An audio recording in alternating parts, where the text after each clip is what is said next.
warahmatullahi wabarakatuh. Perkenalkan, nama saya Anissa Eka Cahyani dengan NIM A1C222022. Yang saya hormati Ibu Ferry Tiona Pasaribu, SPD MPD, dan Ibu Noverma, SPD MPD, selaku dosen pengampu mata kuliah belajar dan pembelajaran matematika. Di sini saya akan menjelaskan tentang definisi, prinsip, dan hakikat belajar. Definisi belajar. Belajar ialah suatu proses atau upaya yang dilakukan setiap individu untuk mendapatkan perubahan tingkah laku, baik dalam bentuk pengetahuan, keterampilan, sikap, dan nilai positif sebagai suatu pengalaman dari berbagai materi yang telah dipelajari. Definisi belajar juga dapat diartikan sebagai segala aktivitas psikis yang dilakukan oleh setiap individu sehingga tingkah lakunya berbeda antara sebelum dan sesudah belajar. Arti belajar ialah suatu proses perubahan kepribadian seseorang di mana perubahan tersebut dalam bentuk peningkatan kualitas perilaku, daya pikir, pemahaman, sikap, dan berbagai kemampuan lainnya. Agar lebih memahami tentang definisi belajar, kita dapat merujuk pada pendapat beberapa para ahli. Yang pertama, M. Sobri Sutikno. Menurut beliau, pengertian belajar ialah suatu proses usaha yang dilakukan oleh seseorang untuk mendapatkan suatu perubahan yang baru, sehingga hasil pengalamannya sendiri dalam interaksi dengan lingkungannya. Yang kedua, Tursan Hakim. Menurut Tursan Hakim, definisi belajar ialah suatu proses perubahan di dalam kepribadian manusia yang ditunjukkan dalam bentuk peningkatan kualitas dan kuantitas tingkah laku seperti peningkatan kecakapan, pengetahuan, sikap, kebiasaan, pemahaman, keterampilan, daya pikir, dan kemampuan lainnya. Yang ketiga, menurut Skinner. Menurut Skinner, pengertian belajar ialah suatu proses adaptasi atau penyesuaian tingkah laku yang berlaku secara progresif. Yang keempat, C.T. Morgan.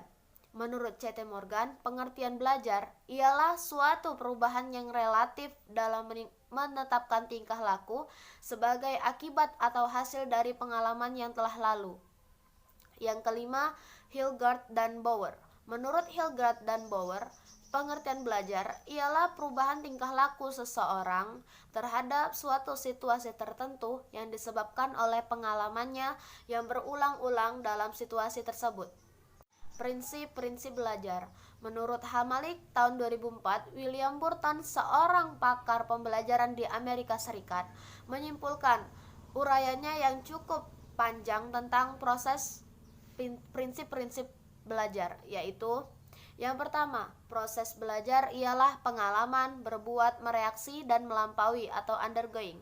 Yang kedua, proses itu melalui bermacam-macam ragam pengalaman dan mata pelajaran kuliah yang terpusat pada suatu tujuan tertentu.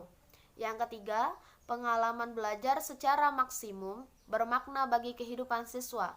Yang keempat, pengalaman belajar bersumber dari kebutuhan dan tujuan siswa sendiri yang mendorong motivasi yang kontinu.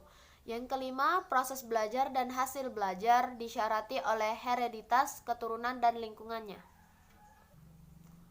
Proses belajar yang terbaik apabila siswa mengetahui status dan kemajuannya. Hakikat belajar. Menurut Nana Sujana tahun 2002, pada hakikatnya proses belajar mengajar adalah proses komunikasi. Kegiatan belajar mengajar di kelas merupakan suatu dunia komunikasi tersendiri di mana guru dan siswa bertukar pikiran untuk mengembangkan ide dan pengertian. Belajar ada kaitannya dengan usaha atau reaksi pembelajar. Dari segi siswa, belajar yang dialaminya sesuai dengan pertumbuhan jasmani dan perkembangan mental akan menghasilkan hasil belajar sebagai hasil belajar sebagai perwujudan emansipasi siswa menuju kemandirian. Dari segi guru, kegiatan belajar siswa merupakan akibat dari tindakan pendidikan atau pembelajaran. Proses belajar siswa tersebut menghasilkan perilaku yang dikehendakinya. Suatu hasil belajar sebagai dampak pengertian. Tahapan dalam belajar tergantung pada fase-fase belajar.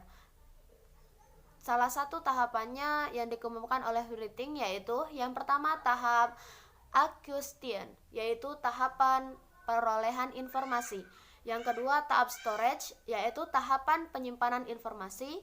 Yang ketiga tahap retrieval, yaitu tahapan pendekatan kembali informasi.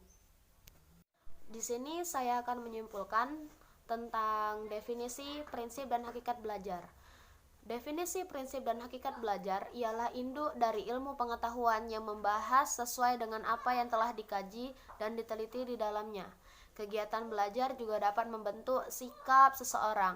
Dalam hal ini, pembentukan sikap mental peserta didik akan sangat berhubungan dengan penanaman nilai-nilai sehingga menumbuhkan kesadaran di dalam dirinya. Sekian video presentasi dari saya. Apabila ada kesalahan, saya mohon maaf. Wassalamualaikum warahmatullahi wabarakatuh.